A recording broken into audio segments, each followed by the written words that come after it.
like to eat the sailors from the south. The oyster fishermen from the north like to eat the sons of the skiff sailors from the south. The pier extends. Turn the pier on its end, and it becomes the tallest building in the world.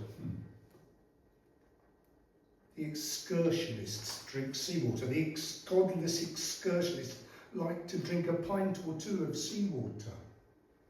Cliff is our Elvis. The cliffs are our Eden. Even Elvis loves the cliffs. Ghosts haunt the stinking mudflats. A ghost of a helmeted centurion floats over the sinking mud. Gerard Manley Hopkins. I said Gerard Manley Hopkins. It's a wooden figure with asymmetrical eyes, a carved wooden figure with 2 legs, one withered, and no arms, and a horizontal mouth.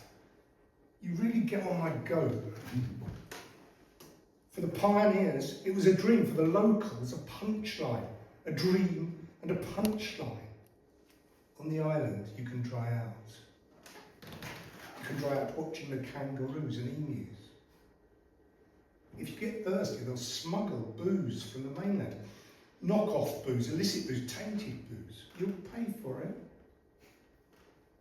Residents have allotments to grow produce. Residents have 300 square yards to grow flowers for the flower shows and vegetables for the vegetable shows. They drink pints. They drink pints of beer at a hotel bar. It's socialism. But socialism that wants to turn a profit. It's the new town sickness. The new town sickness caused by being indoors. The new town sickness caused by being indoors, using newfangled washing machines and watching rented TVs. Profligacy and excess. Profligacy, excess and vulgarity. Profligacy, excess, vulgarity and failure. There are crocodiles in the nightclub. Drugged and defanged crocodiles in a tank in the centre of the dance floor. I don't understand. I don't understand these beautiful people, these easy, social, articulate, erudite people. Knock, knock. Who's there? To. To To whom? I come not from heaven. I come not from heaven, but from Essex. You can't stop the tide. You can't stop the tide, but you can slow it down. Some turnips and a turtle, some turnips and a turtle. That's all we have left. What would a princess be doing here? What would Princess Dinabolu from Senegal be doing in a beauty contest at the end of the pier? It's not about the future. It's not about the future. It's about the past we have left behind, which is no longer there. It's now the time of consequences. The petrified oaks, the landscape of gull-ridden waste, the poisoning shellfish. It's the age of consequences for our lack of ambition. It's English apathy, writ small. There is no beginning and no end. There is no beginning and no end. It's a story of endurance. A story of endurance and how the devil died at St. Mary's. We will convert the asylums into housing estates. We will convert the asylums into high-end housing. But what should we do with the wet specimens, the brains of former inmates preserved in formaldehyde, their brains now at peace, no longer buzzing and ticking? His grey countenance stirs me.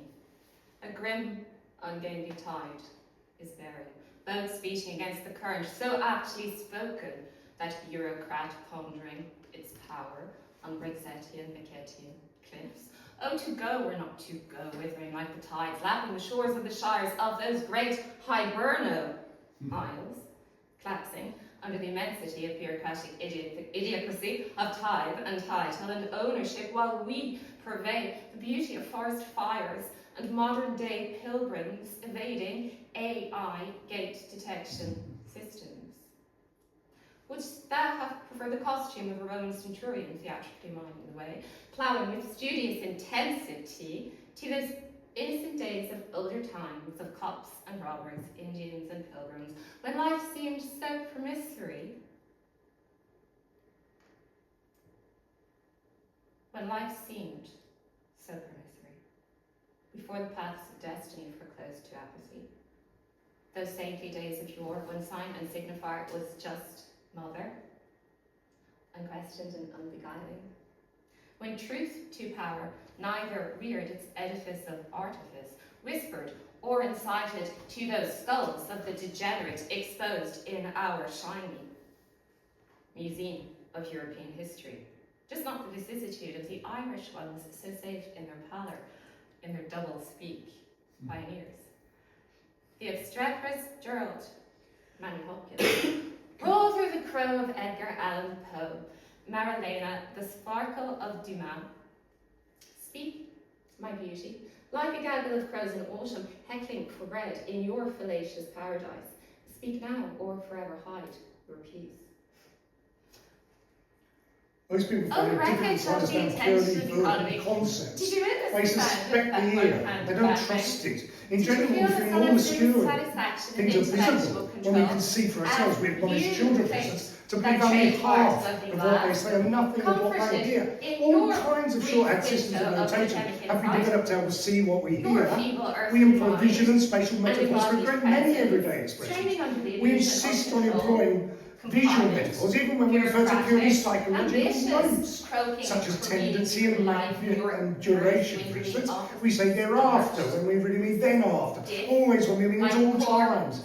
In the end, we are brought to the unremarkable conclusion that the reason why our sense experience afford us grounds for believing in the existence of physical objects is simply that sentences which are taken as referring to physical objects are used in such a way that having the appropriate experience counts in favour of their truth. We must not allow ourselves to be led into error here by that scientific fanaticism, only too widespread in our time, that discredits all that is not to be fanatical with scientific exactitude or unscientific. We must reconcile such a conception of sense with the requirement of austerity. The uniquely scalable seven scriptures, however lately characterized, can be riddled with error, can be founded on false beliefs of native speakers about the object concerned.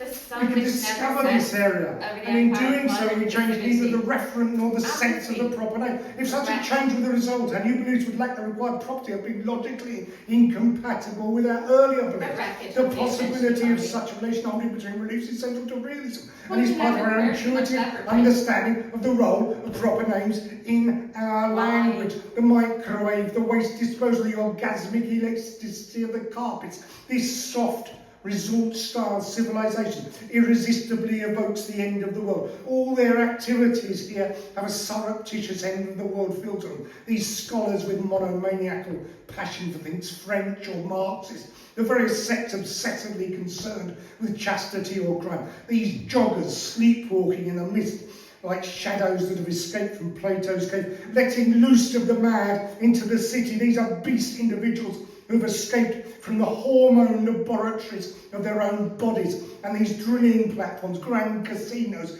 extraterrestrial spacecraft are all sure signs of the end of the world, the loosing of the seals of the apocalypse. And why? Why did you leave?